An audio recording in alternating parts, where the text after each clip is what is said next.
Bonjour à tous, j'espère que vous allez bien.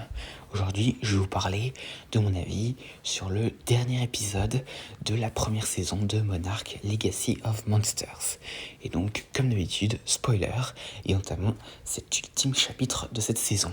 Donc Kate, après avoir été sauvée du sanglier géant par Keiko, la rencontre. Et bien sûr, Kate la reconnaît comme étant sa grand-mère. Mais elle ne lui dit pas encore. Et d'ailleurs, Keiko n'est pas du tout consciente du temps qu'elle a passé dans la Terre creuse. Et pendant ce temps, à la surface, Kentaro et Hiroshi discutent un peu du trajet qu'a fait Hiroshi en Alaska et tout. Et Hiroshi révèle qu'il voulait attirer un titan pour tenter de confirmer la théorie de ses parents. Et Kentaro ne lui pardonne pas vraiment. Et ensuite, de retour dans la Terre creuse, Keiko révèle qu'elle avait envoyé un signal. Mais elle pense cependant que Kate fait partie d'une équipe de secours. Et bientôt, ils sont rejoints par Mei et Lee. Et donc du coup, Keiko apprend que le temps dans la Terre creuse, enfin du moins dans cette zone de la Terre creuse, n'est pas le même qu'à la surface. Et ce qui lui paraissait 57 jours dans ce monde est en fait 57 ans à la surface. Et après ça, Lee et Keiko se retrouvent réellement. Et bien sûr, Lee apprend à Keiko que Bill est mort, ce qui bien sûr la déprime beaucoup. Et pendant ce temps que Jeune Monarque, Verdugo apprend à Tim que des avant-postes monarques ont été construits autour des failles menant à la Terre creuse. Cependant, Tim et Verdugo se disputent après parce que Verdugo pense qu'il pourrait y avoir une émergence de titans et préfère se concentrer sur ce possible problème, pendant que Tim, lui, veut trouver d'où vient ce signal provenant de la Terre creuse. Et finalement, cela pousse Tim à démissionner de Monarch. Et plus tard, il va trouver Kentaro et parle de l'impression des sursauts gamma et décide d'aller en parler à Hiroshi, et qui d'ailleurs regarde la dernière cassette vidéo de Bill.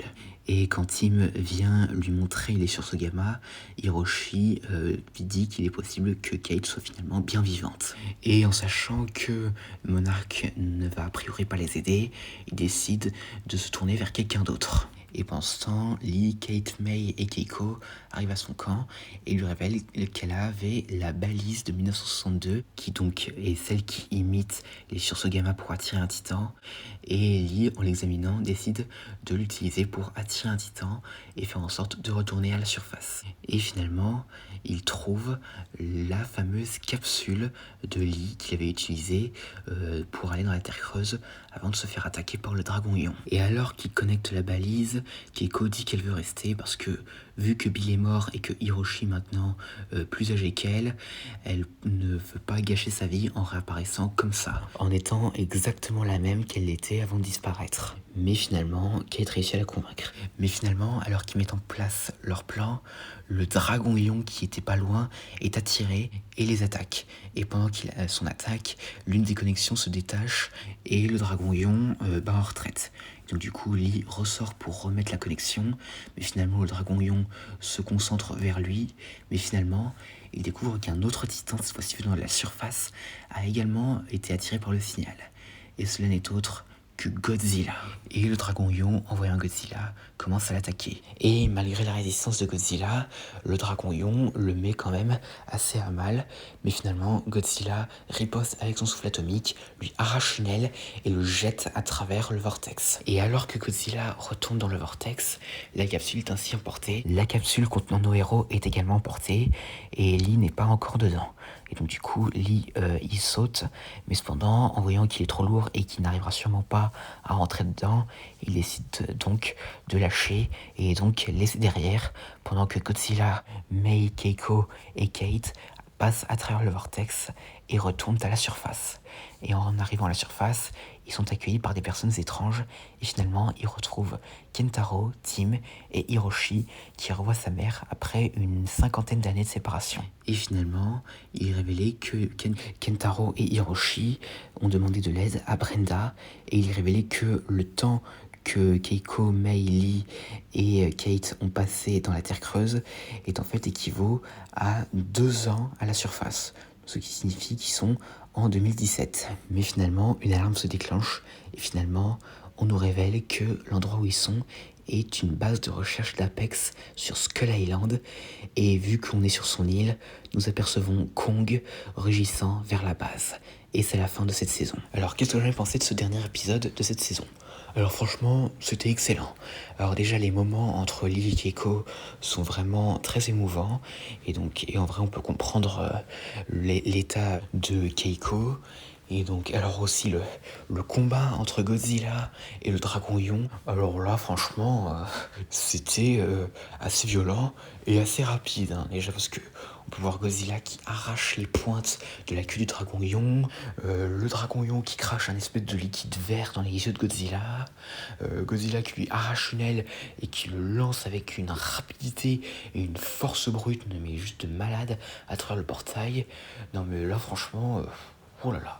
Bon après aussi on ne peut pas confirmer si le Dragon Lion est vraiment mort, mais en vrai je pense que oui, parce que même s'il avait survécu à son envoi à travers le portail, il serait sûrement mort de l'hémorragie, parce que vu qu'il avait plus qu'une aile et qu'il perdait du sang, eh bien il survivrait certainement pas. Et aussi pour le fait que Lee est laissé derrière.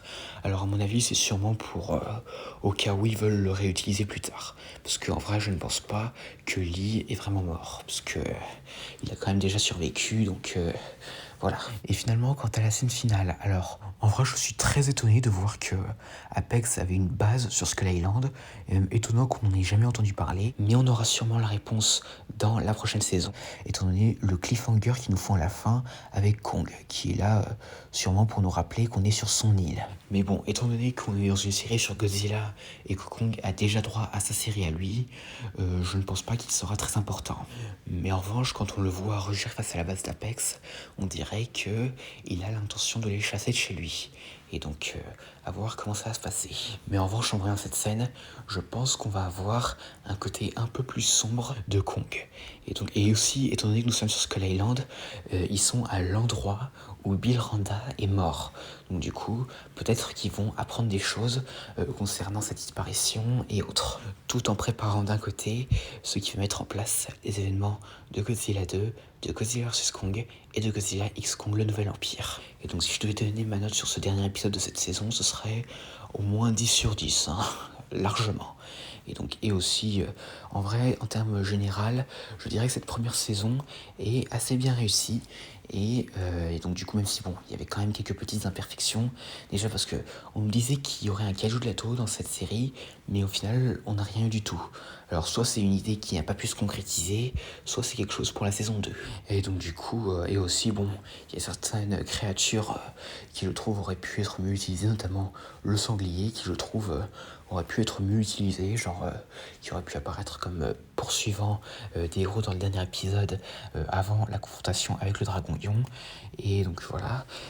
Et bien sûr, bon, on n'oublie pas cette incohérence qui a été faite avec Godzilla Awakening dans le troisième épisode, qui selon moi est le plus gros point noir de cette première saison, et que on n'est pas vraiment vu de personnages connus des films et autres.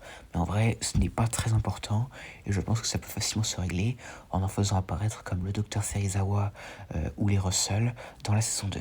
Et donc voilà, c'est tout ce que j'allais dire concernant cette première saison de Monarch Legacy of Monsters. J'espère que cette vidéo vous aura plu, n'hésitez pas à me dire ça dans les commentaires, et à la prochaine.